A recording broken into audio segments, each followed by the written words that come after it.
15 examples of Japanese etiquette that will drive you crazy. Have you ever dreamt of visiting Japan? Seriously, who hasn't? It is famous for its high-speed trains, colorful cherry blossoms and kimonos, yummy sushi, and incredible etiquette rules. Apparently, there is a ceremony and a set of rules for even the most routine things in the land of the rising sun.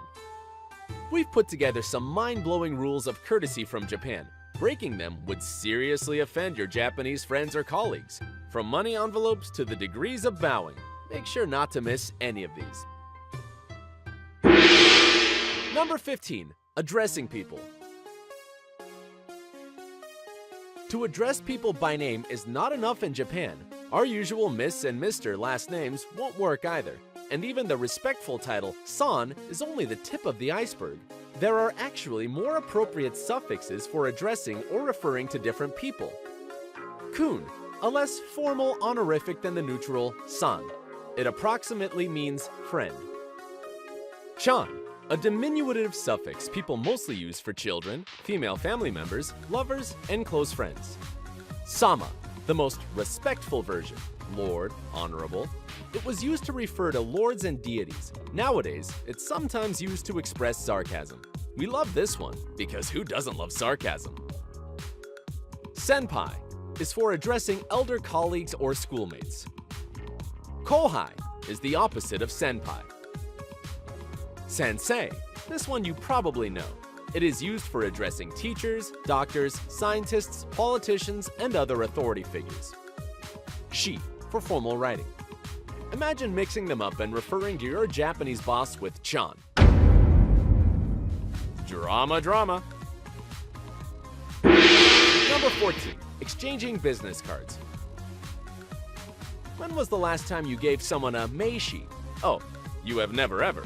Okay, meishi is nothing bad or offensive. It is what a business card is called in Japanese.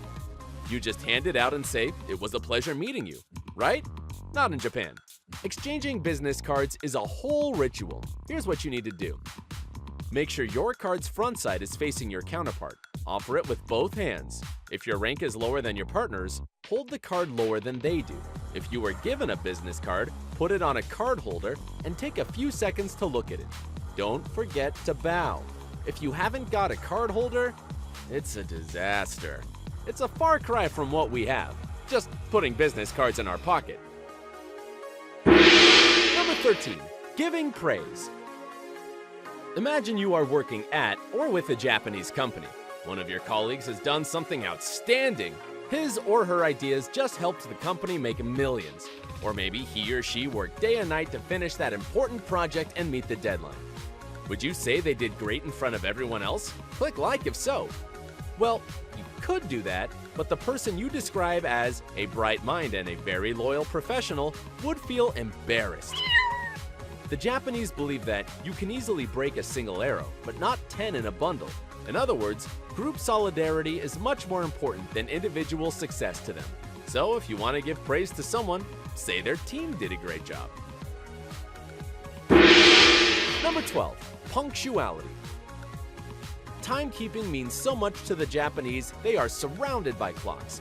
Every park, store, and even many of the billboards have clocks in them. When a train is 1 minute late, the railway company will make an announcement with their sincere apologies. The driver of a bullet high-speed train is not expected to stay more than 15 seconds off schedule. So don't be surprised if you have a meeting, a real or an online one, scheduled with your Japanese colleagues, and they start messaging you asking if everything is all right with you when you are 1 minute late. Imagine what a torture it must be for a Japanese person in, let's say, Italy, where life is more relaxed, and a few minutes could mean a couple of hours. Number 11. In an elevator. It turns out that even here there are informal but clear rules. If you are the first to enter an empty elevator, you become the elevator captain, and you should stand close to the control panel. You'll need to hold the door open until everyone has entered the elevator. Repeat, so for each floor at which the elevator stops. You must also be the last to leave, and you need to do everything very quickly. If you are a tourist in Japan, try not to be the first to enter an elevator, unless you really want to be the captain. The position is not paid though, and you don't even get a cool captain's hat. Number 10. Subways. On the subway, there are some restrictive rules that the Japanese are expected to follow. Talking is not allowed, on the phone as well, and it's impolite to stare at others. It's not customary to give up your seat for old people, even if they can barely stand. There are special seats marked with a sign for them, as well as for disabled people and pregnant women. You can't take those seats if you don't belong to those categories.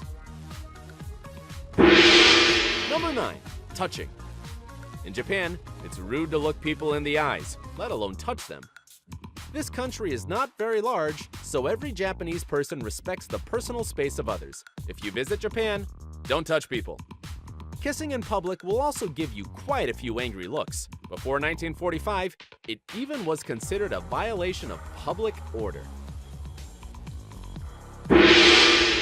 Number 8. Keeping it clean. The Japanese are obsessed with punctuality and cleanliness. Taxi drivers wear white gloves. Face masks protect people from germs. There are mouthwash fountains in public places to keep your breath fresh.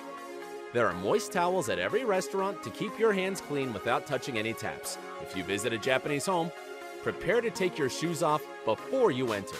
You will get slippers instead. Don't be surprised to get an extra pair of slippers to put on before you go to the bathroom. You will take them off again as you come back to your seat. And if you see a tatami, which is kind of like a mat, remember there are no slippers for it at all. You can only step on it with your socks or with bare feet. Number 7. Eating outside. There are lots of fun foods you will definitely want to try in Japan. From bento boxes, which can come in a super fancy design, to ramen and whatnot at the yatai stalls. One thing to remember here is that you can't bring your own food or drinks to the stall, which makes sense, and you can't occupy your table for too long as there are other people waiting. The same rule works in parks and public spaces. Yes, it is considered bad manners to sit in one place slowly enjoying your meal or life in general. There is a good chance others want your spot on a busy day. More than that, there are some public open spaces where eating and drinking is forbidden altogether. Eating while walking is also not a thing, because ikai ichi dosa, which means one thing at a time. If you still want to try to eat while walking, be prepared to carry your trash around before you find a trash can. This is a rather difficult task in Japan.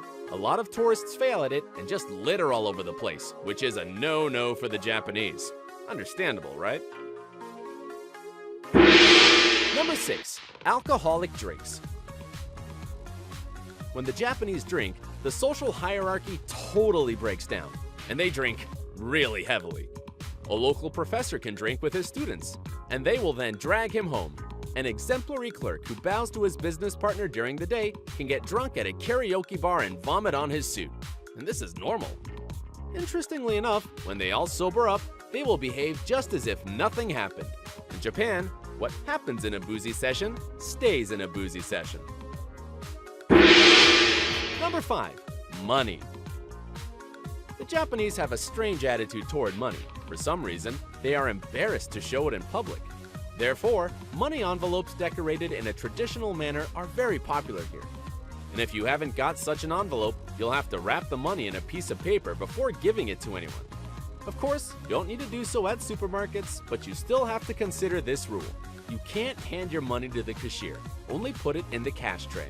And it's all for the sake of the protection of personal space. Number 4. The art of sitting properly. To sit by folding one's legs underneath one's thighs is called seiza, and the Japanese sit on the floor only in this way. They feel comfortable sitting seiza style, as if in an armchair. But if you are not accustomed to it, your feet become numb within a couple of minutes. If you are a tourist or a senior and spread out your legs, you'll certainly get away with it and no one will say anything. But it would be unimaginably inappropriate for a Japanese person to sit this way. Number 3. Gifts. In Japan, the culture of giving gifts is very strong, and there are 2 special gift-giving seasons each year, O-Chugen in summer and O-Seibo in winter. In many countries, it is customary to open a gift at once. In Japan, it's a sign of greed and impatience. Besides, what if the gift giver is embarrassed about their modest gift and notices a shade of discontent coming over your face like a wind in the reeds? By the way, do you think flowers are a good gift? Click like if so. You have to be very careful if you want to give someone flowers in Japan. Lilies, lotus blossoms, camellias, and any white flowers, in general, are reserved for funerals. Potted plants will not be appreciated because of superstitions. Anything in a set of 4 is believed to bring bad luck, and number 9 is considered unlucky as well. So many things to remember not to embarrass yourself.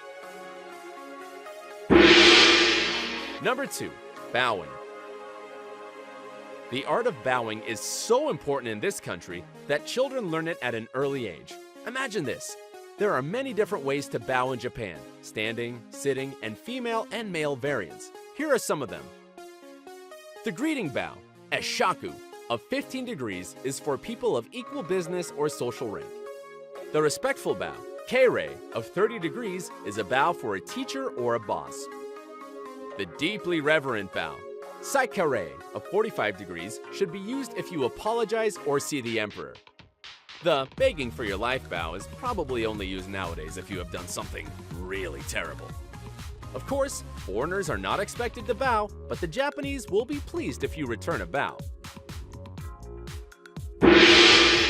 Number 1, taking leave. In Japan, a customer or business partner is almost a god and is treated with incredible respect. When they leave, the whole company follows them to the door or elevator and keeps bowing until the doors are closed. It's very inconvenient if this happens in a business center with several such delegations crowding at elevators at the same time. Besides, foreign customers can be embarrassed. The Japanese of the new generation believe that this is a little bit too much and often ignore this ritual. Who knows what's going to happen to the traditional Japanese etiquette in the coming centuries? Which of these etiquette rules sound like the craziest to you? Or maybe there are some you wouldn't mind following yourself. Share your thoughts in the comment section.